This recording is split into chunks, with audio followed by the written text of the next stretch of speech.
Je vais rapidement sans slogan, mais vous connaissez notre slogan. Ça suffit. Ça suffit. Ça suffit.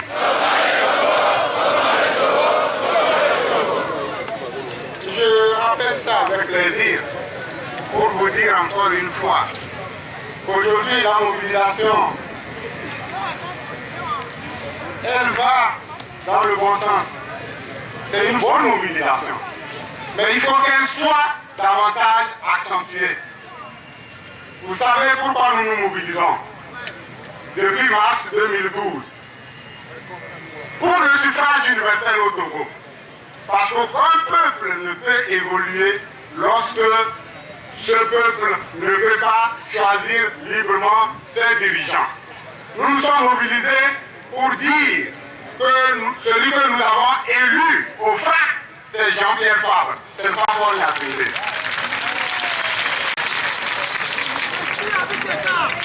Et cette mobilisation, elle est d'actualité.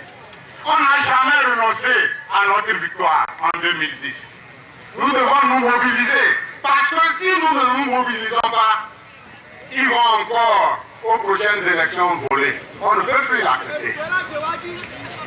Nous nous sommes mobilisés aussi avec les ODDH au sein du CST pour que dans ce pays, il y ait respect des droits humains.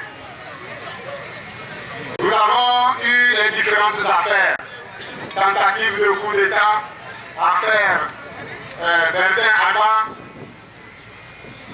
Et aujourd'hui, vous êtes en train d'assister lamentablement à des prévenus qu'on fabrique, à des accusés qu'on fabrique, l'affaire des incendies. Si nous ne nous mobilisons pas, il y aura encore pire pour le Togo. Parce que ce régime a un dessein machiavélique pour le peuple togolais. Nous devons nous mobiliser davantage. Nous nous sommes mobilisés aussi pour dire à la communauté internationale que ce régime est un régime voyou.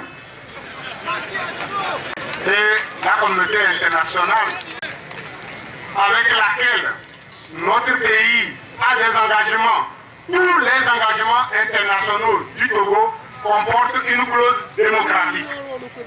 Alors on ne peut pas signer des papiers et venir se comporter en dirigeant voyou et en peuple voyou. Ce discours, nous l'avons fait monter ici. Aujourd'hui, il y a déjà une réaction positive à l'endroit de ceux qui se sont battus pour que la communauté internationale entende la réalité au Togo. C'est la prise de position du Parti socialiste français qui a dit qu'au Togo, la démocratie est bafouée. Qui a dit qu'au Togo, les arrestations sont arbitraires. C'est aussi la position de l'Union européenne qui a dit qu'elle ne peut pas accompagner ce régime voyou dans son destin machiavélique. C'est ça le discours.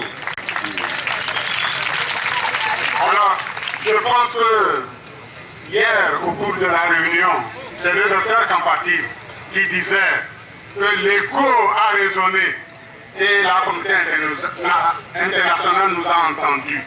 Donc vous devez vous mobiliser pour qu'elle entende davantage les cris du peuple togolais. Vous devez vous mobiliser pour que ce régime libère les détenus, nos combattants de lutte, Agréomé, Ouroako, Apollinaire, Kogo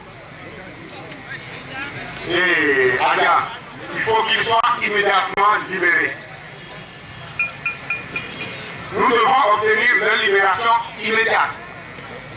Hier, on vous a donné un peu de primeur que j'étais à Kara. J'ai rencontré ceux qui ont été à Kara. Ce sont des étudiants qui contestaient uniquement le régime sur les conditions d'études. Et on a fabriqué cette affaire d'incendie pour les prendre, pour taire la contestation à Kara. Il n'y a rien du tout. Nous devons donc nous mobiliser davantage. Parce que lorsqu'ils savent que nous sommes mobilisés, lorsque la communauté internationale sait que nous nous mobilisons, effectivement, il y a une réaction positive. Et nous allons nous mobiliser comme cela pour faire entendre raison à ce système que nous ne pouvons plus accepter des élections qui leur permettront de rester au pouvoir. On l'a déjà dit et il faut croire, cette année, c'est l'année du changement au Togo. Nous allons obtenir ce changement. Nous l'obtiendrons très largement. Et comme Fort Gnassingbé n'a pas écouté notre colère ici pour démissionner depuis, il va démissionner lorsque nous aurions gagné à 90% les prochaines élections. Nous allons les gagner parce que les Togolais en ont marre. Nous allons les gagner parce que nous aurions incarné le courage, parce que nous aurions incarné la lutte, parce que chaque peuple a besoin de voir des gens lutter. Et c'est comme ça qu'un peuple s'engage. Les dirigeants au sein du CST, les responsables se sont engagés. Il faut compter pleinement sur ceux qui sont là. Ils ne vous trahiront pas. Mobilisez-vous davantage. Vous verrez que lorsqu'on va gagner cette élection, Fort Gnassingbé va démissionner le même jour. Et nous organiserons pacifiquement une transition pour conduire notre pays vers une destinée meilleure. Merci.